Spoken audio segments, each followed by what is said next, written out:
Лукашенко агучыў ідэю запрашаць у Беларусь працоўных мігрантаў з краінаў былога СССР. Пра гэта ён загаварыў падчас наведвання сельгазпрадпрыемства «Аграляскавічы» на Гомельшчыне. По-белорусски кинь вперед, потом найдешь. Поэтому надо ориентироваться, особенно на наши республики. Это же наши люди. Размову кіраўнік Беларусі пачаў з пытання, ці хапае працаўнікоў на прадпрыемстве, што будуе новую ферму. Дырэктар апавёў, што ёсць недахоп і прызнаўся, некалькі чалавек з Туркменістану ён ужо наняў. Лукашэнку такі падыход спадабаўся, ён прапанаваў прадоўжыць практыку. Прычым запрашаць мігрантаў адразу з сем'ямі. Вясною дыктатар агучваў ідэю прыцягнуць у Беларусь 150 тысячаў работнікаў з Пакістану. А ўжо ў траўні з'явіўся ўказ пра вонкавую працоўную міграцыю, што рэгулюе найм іншаземцаў беларускімі прадпрыемствамі. Студэнт з Конга паскардзіўся ў TikTok на высокія цэны ў Беларусі. Ролік хутка зрабіўся папулярным, набраўшы шмат праглядаў і лайкаў. Сярод аўдыторыі, на якую выйшла відэа, былі і работнікі міліцыі. У роліку Натан Телафат абурыўся ростам коштаў на Кока-Колу. Маўляў, калі ён толькі прыехаў на вучобу ў Беларусь у 2021 годзе, тая каштавала каля 2 рублёў, а цяпер цана напою больш за 5. Помогите, пожалуйста, это нереально, серьезно, Кока-Кола 2 литра, и вот, я купил 5 рублей 21 копеек, вы соседи тут в Минске. Праз 3 дні хлапец запісаў новае відэа, дзе адзначыў, што не звязвае інфляцыю з палітыкаю, як пра тое пісалі каментатары. А яшчэ праз 2 дні выйшаў новы ролік, у якім блогер паведаміў, што яму тэлефанавалі з міліцыі. У меня сейчас проблема в Беларуси. И это вообще не шутка. Они знают, где я живу, как меня зовут, мой номер телефона, адрес, где я учусь. Они все знают. Они даже знают мои друзья. Я боюсь. Это не моя страна. Я не знаю, что... Боже мой, это пиздец. У Мінску здарылася ДТЗ з удзелам рэйсавага аўтобуса. Прычыну аварыі сталася дрэннае самаадчуванне кіроўцы. Здарэнне адбылося на праспекце Дзяржынскага. 48-гадоваму кіроўцу аўтобуса МАЗ зрабілася дрэнна за стурном. Ён выехаў з праезнай часткі, паваліў некалькі дрэваў на тротуары і сутыкнуўся з бетонным плотам. У выніку аўтобус атрымаў значныя пашкоджанні. Кіроўцу шпіталізавалі, цяпер мужчына праходзіць абследаванне. А вось пасажыры, што былі падчас аварыі ў салоне, не пацярпелі. У Гомлі дзеля помніка спілавалі дрэвы ў скверы каля фабрыкі 8 сакавіка ў цэнтры гораду. Пра гэта ў сваім тэлеграм-канале паведаміў кіраўнік гарвыканкаму Уладзімір Прывалаў. Цяпер ідуць працы ў добраўпарадкаванні. Як піша мясцовае выданне «Флагшток», замест дрэваў, што кіраўнік гораду назваў аварыйнымі, будзе адкрытая прастора з кустамі і клумбамі у выглядзе пяціканцовых зорак. У цэнтры пляцоўкі паставіць помнік савецкаму маршалу Канстанціну Ракасоўскаму. Гэта падарунак Гомлю ад расійскай амбасады. Ніякага грамадскага абмеркавання знішчэння дрэваў і устаноўкі помніка не праводзілася.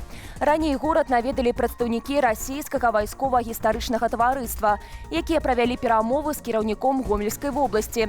Аднак ідэю устаноўкі помніка назвалі ініцыятыву мясцовых жыхароў. У Грузіі падчас пратэстаў пасля муніцыпальных выбараў пратэстоўцы спрабавалі штурмам узяць прэзідэнцкі палац. Паліцыя адбіла атаку на натоўпу з дапамогай святлошумавых гранатаў і слезацечнага газу.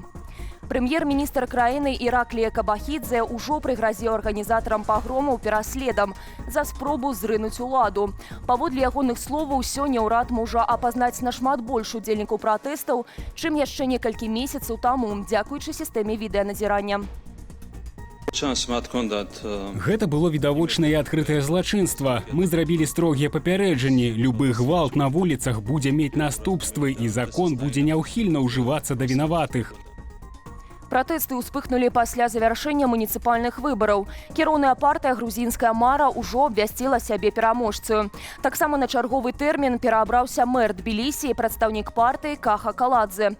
Пасля гэтага на вуліцы выйшлі тысячы нязгодных. Былая прэзідэнтка Грузіі Саламе Зурбашвілі, а таксама лідары апазіцыйных партыяў асудзілі штурм прэзідэнцкага палацу і назвалі яго правакацыяй з боку грузінскай мары. Служба вонкавай разведкі России абвінаваціла Украіну ў рыхтаванні правакацыі з удзелам беларускіх і расійскіх добраахвотнікаў на тэрыторыі Польшчы. Аднак апытаныя Белсатам эксперты мяркуюць, што гэткім чынам РФ можа рыхтаваць уласныя правакацыі на тэрыторыі Еўразвязу. Прадстаўнік аб'яднанага пераходнага кабінету Беларусі ў пытаннях абароны Вадзім Кабанчук заўважыў, што менавіта Расія ўсё больш чыніць правакацыю ў дачыненні да краінаў НАТО і Еўразвязу. Гэта і залёты беспілотнікаў, і глушэнне GPS, і імавернае пераразанне падводных кабеляў. Таксама улюблёны почерк расейцаў аперацыі пад чужым сцягам. До речі, так було організовано цілий шерах воєн, які вела Росія, це Російська імперія, чи Совєтський Союз. Тому я би розглядав цю всю ситуацію, цю заяву тільки в цьому контексті. Тут якраз вот эта російська примовка «на вареє шапка горить», вона вельми докладно підходить до ситуації. Віктор Ягун, былы намеснік старшыні службы бяспекі Украіны, кажа, што расійскія спецслужбы не ўпершыню заяўляюць пра магчымыя правакацыі ў краінах Еўропы. Напрыклад, перад выбарамі ў Малдове укідвалі інфармацыю, што ў выпадку пройгрышу праеўрапейскіх сілаў краіны Еўразвязу рыхтуюцца ўзяць краіну пад кантроль. Былы намеснік старшыні СБУ не выключае магчымых правакацыяў на любым участку мяжы краінаў Еўразвязу з Беларусю, Расіяй ці Украінай. Цэнтр супрадзеяння дэзінфармацыі пры Радзе нацыянальнай бяспекі і абароны Украіны падкрэслівае, сапраўдная мэта такіх заяваў стварыць інфармацыйнае алібі для расійскіх правакацыяў у краінах ЕЗ і нагнясці страх і панічныя настроі ў Еўропе. Падрабязнасці на belsat.eu. У Маскве затрымалі кіроўцу, які ездзіў з фальшывымі беларускімі нумарамі. Пра гэта паведаміла беларуская дзяржаўтаінспекцыя. Парушальнікам аказаўся грамадзянін Расіі 1972 года нараджэння. На яго склалі пратаколы аб адміністратыўнай адказнасці. Яму пагражаюць штрафы і пазбаўленне права кіраваць аўтам да года. Нагадаем, на гэтым тыдні ў сацсетках пачалі з'яўляцца відэа з Масквы, дзе заўважылі аўтамабіль на беларускіх нумарах з лічбай 9 у канцы. Беларуская аўтаінспекцыя паведаміла, што такіх знакаў не існуе і адправіла запыт расійскім калегам. Тыя хутка знайшлі аўта.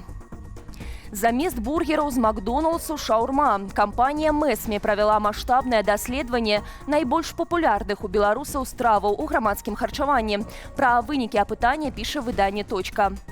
Гэтак абсалютнымі лідарамі сталіся шаурма і піца. Гэтая ежа набрала 60 і 59% галасоў адпаведна. Топ-5 замыкаюць бургеры, наггетсы і хот-догі. Найбольш папулярнымі ў беларусаў месцамі для спажывання ежы зрабіліся кафэ, кавярні і піцэрыі. Тады як у рэстараны хуткага харчавання і сталоўкі апытаныя заглядаюць радзей. Ёсць статыстыка і наконт ужывання кавы. Гэтак удома рэспандэнты п'юць гэты напой адзін раз у дзень, а ў кавярні ходзяць раз на тыдзень. Збольшага бяруць каву на вынас. У Беларусі выдатнае адчуванне дарожнай бяспекі не толькі ў людзей, але і ў птушак. Гэтак у горадні сарока упэўнена ступіла на пешаходны пераход і перайшла дарогу па зебры.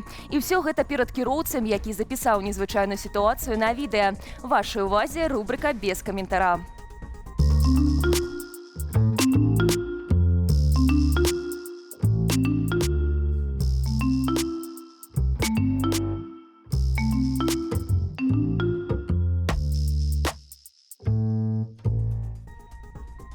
Падсумаванне падзею тыдня глядзіце ў вечаровым выданні студыі «Белсат».